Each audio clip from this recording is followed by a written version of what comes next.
Hey, what's going on? I'm Steve Bottari, and I'm coming to you from the Metropolitan Museum of Art, better known as the Met.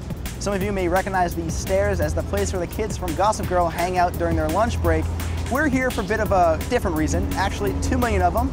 That's the number of pieces of artwork contained in this place with the same amount of square footage, 2 million square feet of pure art. We're going to go inside, talk to some of the curators, and show you how to do the Met the right way. So let's get started. Located on 5th Avenue from 80 to 84th Street, the museum is easily accessible from the 4, 5, or 6 subway lines via the 86th Street stop. Then just walk a quick 4 blocks west to 5th Avenue and you're at the museum. With so much to see at the Met, we decided to focus our trip on 2 exhibits, the Afghanistan Hidden Treasures exhibit and the recently renovated New American Wing.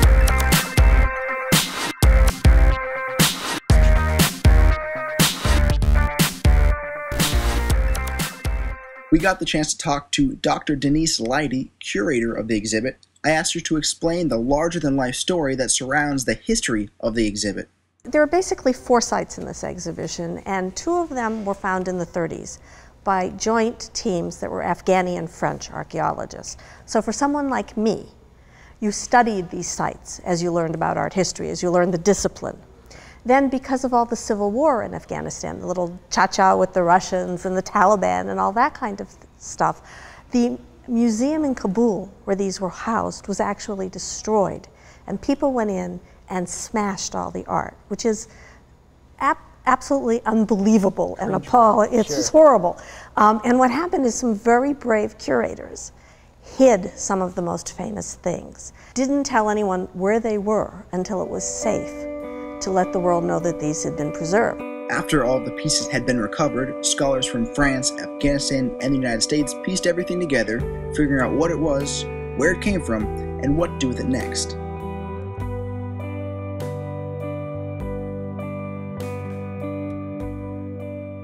So now that this exhibit actually in fact exists and it's on display here, what do you think it does for the image of Afghanistan, who is kind of a war-torn country, and many of their crown jewels now, in fact, are back on display and traveling the globe?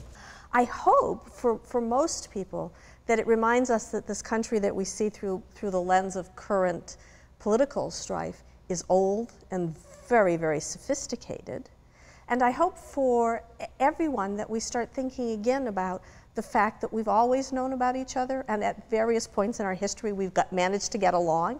So maybe we should go back to that model. And if you were going to explain to a college kid why you think it would be important to come see an exhibit like this, what would you say? I think because you need to know about the whole world. And you really need to understand that the internet was not the beginning of cultural exchange, and that it's kind of fun and almost joyful to really learn about a culture through its visual material, because you get to look at very, very interesting visual things and think about what they mean rather than always just reading Wikipedia or something like that. So, you know, I would say come for the fun of it, and because you'll learn something very painlessly at the end, and it'll make you a better citizen of the world. Well, thank you very much, Doctor. It was a pleasure. Thank you. Once we saw everything in the Afghanistan exhibit, we headed downstairs to the newly renovated New American Wing.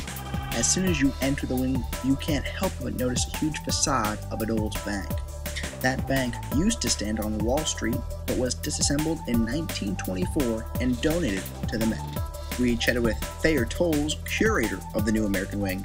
She talked with us about the wing and discussed how the eclectic style of it actually reflects America as a society. The space we're in now is called the Engelhard Court, and this is our, it looks like a big atrium, but it's really our principal gallery for monumental sculpture, stained glass, architectural elements, and then upstairs in this space, smaller decorative arts like silver, ceramics, glass, and even jewelry. So, I think it's easy to draw that parallel because lots of individuals doing their own thing and coming together and making sort of one statement in the late 19th century about how arts are reflective of American sort of power on a world stage, global, economic, political, and so on. That was sort of the driving agenda at that time. So if a student was coming here for the first time, how would you suggest they approach looking at sculpture? Right. And how do they get into the art? So much of appreciating sculpture is really looking at it appreciating the material, whether it's marble, bronze, plaster, or so on. I just tell students to enjoy it for what it is. It definitely is not like looking at a painting, so don't bring that same group of expectations to looking at sculpture.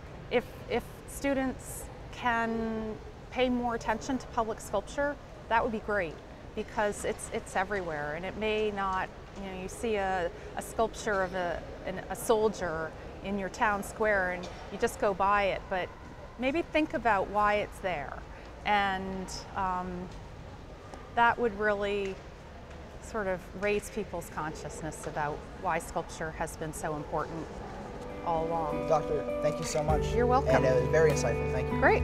Our visit touched upon the thousands of different artworks that you can see while here at the Met, but that's just a mere fraction of the 2 million pieces of art housed here. After all, the Met is home to some of the world's most famous artwork from artists like Cézanne, Monet, and Van Gogh. And with so much to see, every time you walk up those steps and enter those doors, you can experience something new, yet timeless. So we've shown you what to see, what to do, and how to get here. Now it's time for you to experience it for yourself. From the Metropolitan Museum of Art, I'm Steve Bottari, and I'll catch you on the other side of the bubble.